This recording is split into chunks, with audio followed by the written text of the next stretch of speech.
Banny's on his way. What is that? Are they bats? The drones! The drones! I'm coming to you! It's always a pleasure to see you and talk about this trilogy. Did you know from the start that you'd get like a long personal relationship with this character? No, not at all. When we made the first one, it was like, hey, here's a fun idea for a movie. Let's see where we can go with this. No idea it would go down so well and that character would become this kind of iconic hero that we followed through with the second one. And then even after the second one, I'm like, okay, that was fun, but that's good. And a couple of ideas came up, and no, I don't want to just make another one for the sake of making it. But when this idea of the fugitive and going on a much kind of deeper, more personal, emotional journey and seeing really what else is going on in this guy's life and then turning it all on its head, look, this is cool. This could surprise people really and keep up the fun of the franchise, but also take it in deepen it and take it in a more kind of soulful direction. There's been an assassination attempt on the president. Mike Banning, you're being charged with the attempted murder of the President of the United States. The president's top guardian angel has fallen. Yeah, and it's a a very interesting twist in it, and quite the adrenaline rush that probably the audiences love the most. When you're a producer and have to break a sweat every day on set, how much does that heighten the challenge because you're doing the two jobs and it's not for the faint-hearted? You're in for a penny, in for a pound. You know when you start, it's like, here we go. You're going into the ring, but one I find feeds the other. So when you're acting, you're kind of all jazzed, and you're like, okay, you just get into that mode and go from role to role. Because sometimes when you're producing, you're trying to get into the scene, and you got to go and deal with this fire and visit second unit, and then go and if you do too many, it's expensive, so you want to be quick. Yeah, exactly. How did you find me?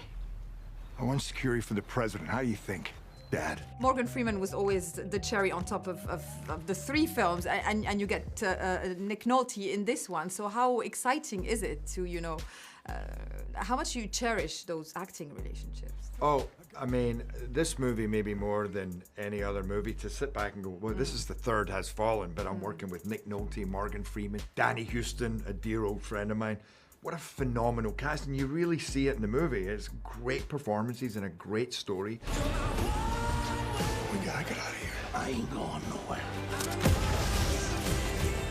Nick Nolte, just because it's my third with Morgan, but working with Nick, him playing my dad, I love that relationship. I think we need to break off and do our own Hobbs and Shaw. Exactly, Hobbs and Shaw. Not quite. But well, that's a great idea, I would say. Really? You're welcome.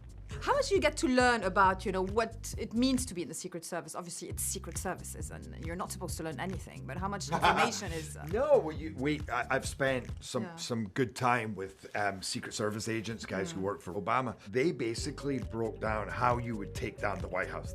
I was surprised you thought about it. But if we were going to do it, and we know what we're capable, this is what we would do. So that's kind of cool, but to sit with those guys and have them tell you their stories and tell you, what it is they do, how they stand, how they, what they're checking on, what they're looking for, it's fascinating. You can't hide from us, Banning. I'll find you. I was thinking of the many interviews we've had in the past, and it was Phantom of the Opera and 300 and geostorms and submarines. How much do you feel that cinema is just a learning curve all the time, and it puts you in like different worlds that you enjoy? And is there something on your bucket list? I'm always learning. Every movie I make, I feel like I always come from a slightly different place, sometimes a very different place, depending on the director or the kind of movie, or I just go, I'm gonna try approaching this in a different way. And then bucket list, what kind of genre? I don't know, because there's so many. I just made this little movie called, it was Keepers, but The Vanishing in Scotland. Such an amazing time working with the likes of Peter Mullen. And back in Scotland. Yeah, back in Scotland, that I do like the idea of discovering kind of quirky or more interesting projects and some kind of dark drama or some black comedy horror. again. Did you do horror? Or I would do horror, yeah. I always like, I never know. Like when I did 300, I thought that's the last place I'm going to go is back into a sword and sandals.